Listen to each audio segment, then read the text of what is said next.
Hello दोस्तों, एक बार फिर कॉमिक बुक्स की तरफ से राज प्रेजेंट गबराज सीरीज में आज की स्टोरी है खोटा सिक्का। तो बने रहे इस वीडियो में। हमारे देश में सरकार ने बहुत से सिक्के बना रखे हैं। जो सिक्के आसानी से बाजार में चल जाते हैं उन सिक्कों को कहते हैं खरे सिक्के। और वो सिक्के जो मंदिर में ना चलाए जा सके, ना भिखारी के पास ना कहीं और, वो ऐसे सिक्कों को कहते हैं खोटा सिक्का। और हम देखते एक मंदिर के बाहर एक अंधा भिखारी बैठा होता है। एक आदमी उसे सिक्का देते हुए सोचता है, शुक्र है खोटा सिक्का तो चल गया, कम से कम पुण्य ही मिल जाएगा। और ऐसे ही कुछ ज्यादा समझदार लोग खोटे सिक्के चलाने की कोशिश करते रहते हैं। तभी वहाँ एक आदमी आता है और उसका हाथ रोक देता है कि अबे तू खोटा सिक्का चला रहा था भिखारी को। तभी भिखारी बोल पड़ता है, मैं भी यही कहने वाला था कि सिक्का खोटा है। तभी सिक्का देने वाला आदमी बोलता है, वो तुझे कैसे पता चल गया कि सिक्का खरा है या खोटा। भिखारी बोलता, मैं सिक्कों की आवाज से पहचान लेता हूँ। फिर वो दूसरा आदमी सिक्का देने वाले को बहुत मारता है। फिर वो आदमी भिखारी के बर्तन से खोटा सिक्का उठाते हुए सोचता है, क्योंकि खोटे सिक्के की जगह सिर्फ एक ही जगह है, वो है मेरे पास, वो भी बिना दाम के। और बोलता है, मैं सिर्फ इन खोटे सिक्कों की तलाश में निकलता हूँ जिनकी मुझे हर समय तलाश रहती है। शॉर्टेज खोटे सिक्कों का हो तो काम चल जाए, मगर मामला रोजगारी की किल्लत का भी हो तो काम कैसे चलेगा। जैसे बस के अंदर किसी यात्री के 1 रुपए या 50 पैसे रह जाए तो कंडक्टर बोल देता मेरे पास खरीच नहीं है। और जैसे माँ बाप को, अगर माँ बाप के पास पैसे ना हो तो बच्चों को नोट देने पड़ते हैं और वो बहुत महंगे बैठ जाते हैं। और वही हाल पेट्रोल पंप में भी होता है, टूटे पैसों का। और आए दिन अखबारों में छपता रहता है, सरकार का दावा है कि रोजगारी की किल्लत नहीं है, रोजगारी की जमाखोरी और कालाबाजारी की आशंका है। तब शहर का रखवाला गमराज बोलता, संकालू हमें रोजगारी के जमाखोर और काला बाजारी के खिलाफ कुछ करना होगा। और तभी हम देखते हैं भिखारी के पास एक कार आकर रुकती है। कार में से एक बंदा बोलता है, क्यों बे लंगड़े इस बार कितनी रोजगारी इकट्ठी करी। तो भिखारी बोलता, हजूर 500 रुपए की। तो कार वाला बोलता, ये ले थाम 525 रुपए। और इस तरह शहर की रोजगारी भिखारी के हाथों से गुंडों के हाथ जा रही थी। और इसी तरह हम मंदिर में देखते हैं। तब एक बंदा आता पंडित जी के पास और बोलता, पुजारी 1 हफ्ते से नहीं आया हूँ, रोजगारी भी 1 हफ्ते की लूंगा। तो पंडित जी बोलते हाँ, और पंडित जी उसे 50,000 के सिक्के देते हैं और वो बंदा उन्हें 55,000 रुपए देता है। और बैंकों में भी यही हाल होता है। तभी एक बंदा आता, खजांची साहब आपका फोन खड़कते ही मैं यहाँ पर आ गया। तब खजांची बोलता है, 40,000 रुपए के सिक्के बैंक में आए हैं, जल्दी ले लो। और वो उनके 44,000 रुपए दे देता है। और ये सारा कलेक्शन रोजगारियों का एक ही जगह जा रहा था, वो जा रहा था खोसी के टकसाल में। और इस तरह रोजगारियों की काला बाजारी करता था खोसी। और खोसी बोलता, मेरे पास करोड़ों रुपए की रोजगारी है, वो भी खरे सिक्के हैं, और जो खोटे सिक्के होते हैं उन्हें मैं छेद करके अपनी वर्दी में लगा लेता हूँ। और बोलता, मैं माता का बहुत बड़ा भक्त हूँ, मुझ पर देवी भी आती है और उस वक्त मेरी शक्ति कई गुना बढ़ जाती है। उधर हम गमराज को देखते हैं जो कालाबाजारी करने वाले गुंडों को पकड़ने के लिए बस का कंडक्टर बन जाता है।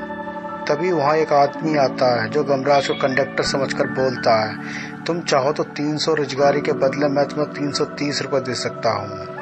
और उसके बाद गमराज उसे पकड़ लेता और मारता और बोलता है, बता तू इन सिक्कों को क्या करता है और कहाँ देता है, किसको देता है। फिर वो आदमी बोलता है, खोसी नामक एक आदमी है जो हमसे सिक्के लेता है, उसे खोटे सिक्के इकट्ठे करने का बहुत बड़ा शौक है।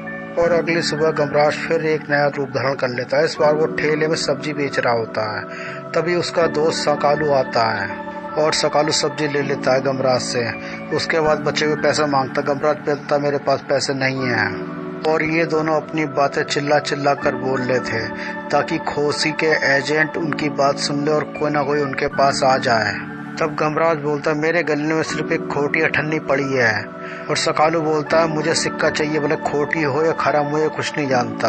और वह खोटी अठन्नी सकालू ले लेता है। तभी खोसी आता है सकालू के पास और बोलता है, 1 रुपए ले लो और खोटी अठन्नी मुझे दे दो। और तभी वहाँ गमराज आता है और पकड़ लेता है खोसी को।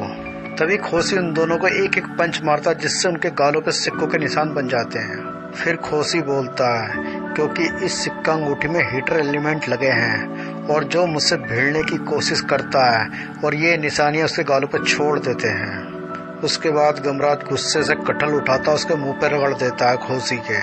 और खोसी गुस्से में बोलता है, ऐसी नामुराद सब्जियां कौन खाता है। और तभी सकालू बोलता है, मैंने अपने हाथों में प्याज का रस और मिर्ची का रस लगा रखा है, इसकी आंखों में मलता हूँ मैं। और सकालू मल देता है उसकी आंखों में। उसके बाद खोसी क्रोध में बोलता है और खोसी को गुस्सा आता और बोलता है जय शेरा वाली। और उसके बाद खोसी पे गजब सी ताकत आ जाती, वो उन दोनों को उठा लेता है। तभी गमराज बोलता है यामुंडा मदद करो हमारी। तभी वहाँ यामुंडा आ जाता है और खोसी को उछाल कर फेंक देता है।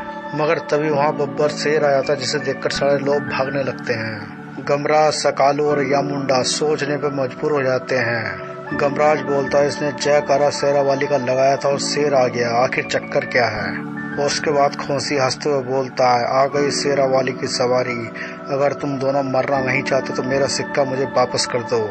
और उसके बाद खोसी शेर के ऊपर बैठकर उनसे सिक्का लेकर वहां से चला जाता है। फिर गमराज सकालू से बोलता है उसने कायरता का ठप्पा हमारे गाल पे लगा के चला गया है। और उधर हम देखते हैं खोसी को, जो शेरा वाली के सामने हाथ जोड़कर बोलता है माँ शेरा वाली, मैंने सौगंध खाई थी जब मेरा खोया हुआ पुत्र चंपू मुझे नहीं मिल जाता, मैं अपनी दर्द भरी दास्तां तुम्हें कथा सुनाता ही रहूंगा और एक बार फिर सुनाता हूँ। और ये कोई 20 साल पहले की बात है, जब लोग मुझे भक्ति लाल के नाम से जानते थे। मैं मैया का जागरण के लिए बहुत प्रसिद्ध था और किसी को जागरण कराना हो तो मुझे ही बुलाता था। मैं कहीं जागरण कर रहा था, तभी एक लड़की आती है जो माँ शेरा वाली पर हार डालने वाली होती है और माइक के तारों पर उलझकर वो सीधा मेरे ऊपर गिर जाती है और वो हार मेरे गले में पड़ जाता है। उसका नाम शर्मिला होता है और मेरी शादी उससे हो जाती है बाद में। और कुछ टाइम बाद हमारे यहाँ एक लड़का पैदा हुआ। मैं कहीं भी जागरण करूं मगर शर्मिला वहाँ पर आ जाती थी बच्चों को लेकर, एक सिक्का माता के सामने रख जाती थी।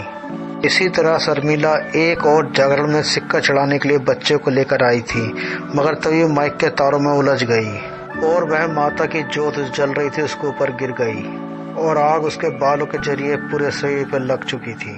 और वहाँ जितने लोग थे सभी कुछ न कुछ लेने के लिए भागे, जैसे पानी लेने या कंबल लेने, मगर कुछ नहीं मिला, ना पानी था ना कंबल था वहाँ पर। फिर जलती हुई शर्मिला बोलती है स्वामी मुझे क्षमा कर देना, आज मुझे खरा सिक्का नहीं मिला तो मैंने माता के भेंट में खोटा सिक्का चढ़ाया, शायद उसी का दंड मिला है। और बोलती है मेरे बच्चे का ख्याल रखना स्वामी जी, और वह मर जाती है और आग धीरे धीरे पंडाल में लग जाती है। तभी पंडाल का खंभा जलता हुआ मेरे सर पर गिरता, जिससे मैं बेहोश हो जाता हूँ। और उसके बाद मुझे 20 साल बाद होश आया, क्योंकि मैं कोमा में चला गया था।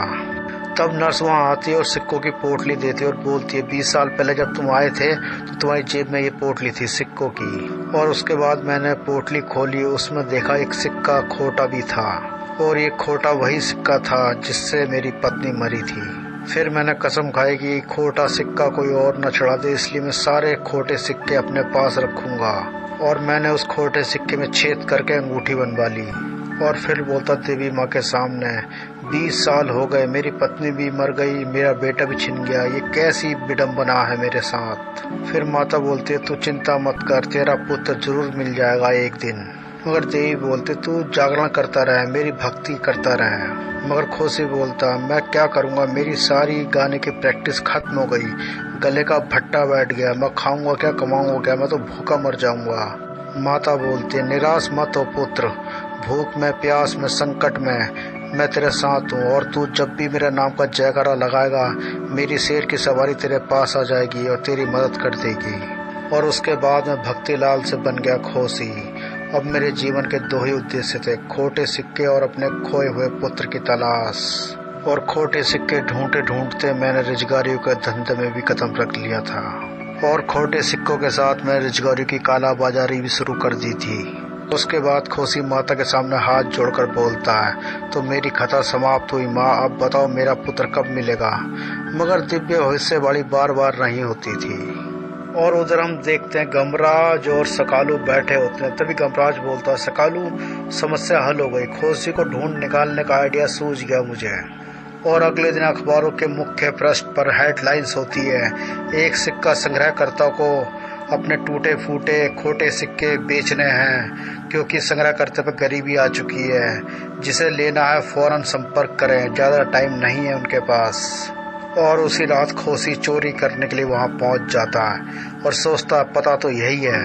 फिर वह एक बक्से की तरफ जाता, सोचता इसी बक्से में सिक्के होंगे, मगर जैसे ही बक्सा खोलता उसमें गमराज और सकालू निकलते हैं। फिर गमराज और सकालू खोसी को बहुत मारते हैं, उसे उठा के खिड़की से बाहर फेंक देते हैं। खिड़की के बाहर कांच होता है जिस पर वह गिरता है, मगर खोसी को कांच पे गिरने का कोई असर नहीं होता है। और तभी वहाँ खोसी के गुंडे आ जाते हैं और गमराज और सकालू को बोरे से पैक कर देते हैं। और गुंडों ने बोरियों में क्लोरोफॉर्म लगा रखा था जिससे वो बेहोश हो चुके थे।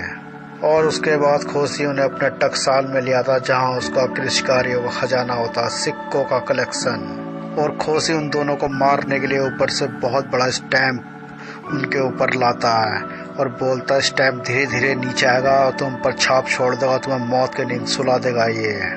मगर तभी वहाँ गमराज यामुंडा को याद करता है, यामुंडा आ जाता है और गुंडों को मारने लगता है। और खोसी भी चिल्लाता है जय कारा शेरा वाली की। यह सुनकर सकालू और गमराज डर जाते हैं और गमराज यामुंडा से बोलता है जल्दी जल्दी खोलो, शेर आने वाला लगता है।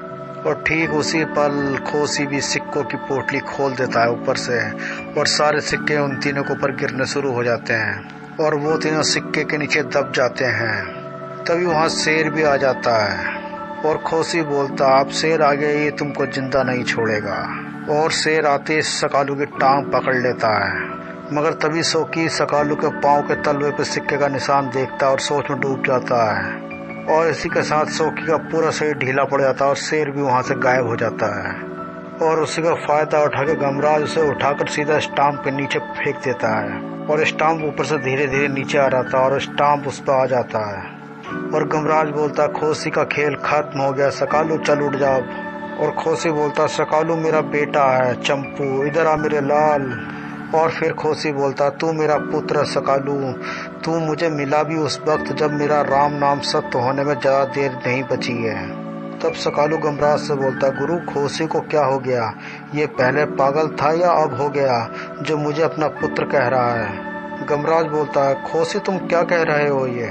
खोसी बोलता मैं झूठ बोल सकता हूँ मगर सकालू के पाँव के तले में जो बना सिक्के का निशान झूठ नहीं बोल सकता। गमराज ये निशान मेरे बिछड़े हुए पुत्र चंपू के पाँव के तले में था, सकालू वही है, यह निशान ग्रहण का है। पुत्र और मुझे पुत्र मिल गया, इसलिए वो शेरा वाली का शेर भी अदृश्य हो गया। एक बार तू मुझे अपने मुंह से पिताजी कहते बेटा। तब सकालू रोते हुए बोलता पिताजी। फिर सकालू रोते हुए बोलता पिताजी मेरे खोए हुए पिताजी, आपने पहली मुलाकात में मुझे पाँव उठाकर दिखाने को क्यों नहीं कहा, वरना ये नौबत यहाँ तक नहीं आती। आप और मैं दोनों मेहनत करके कमाई करके घर लाते, मैं अकेला अब तक अपने 12 बच्चों और 12 के बराबर अपनी पत्नी का बोझ कब तक उठा रहा था, मुझे ही पता है। तो उसके पिता बोलते हैं फिर तो अच्छा हुआ मैं मर ही रहा हूँ। सकालू बोलता क्यों कह रहे हो पिताजी ऐसा तुम। तो उसके पिताजी बोलते हैं अच्छा बेटा अब तो चैन से मरने दे। तभी गमराज बोलता घबरा मत सकालू, तेरे पिताजी नहीं मरेंगे क्योंकि मौत के स्टाम्प वाली मशीन रुक गई क्योंकि बिजली चली गई है। और जल्दी अपने पिताजी को मौत के स्टाम्प वाली मशीन से निकाल ले, कहीं बिजली दोबारा ना आ जाए। और इस तरह खोसी को अपना पुत्र मिल ही गया। और इसी के साथ आज की स्टोरी खत्म होती है। प्लीज चैनल को लाइक और सब्सक्राइब जरूर करें ताकि आगे की वीडियो आपके पास पहुंचती रहे। तब तक के लिए गुड बाय।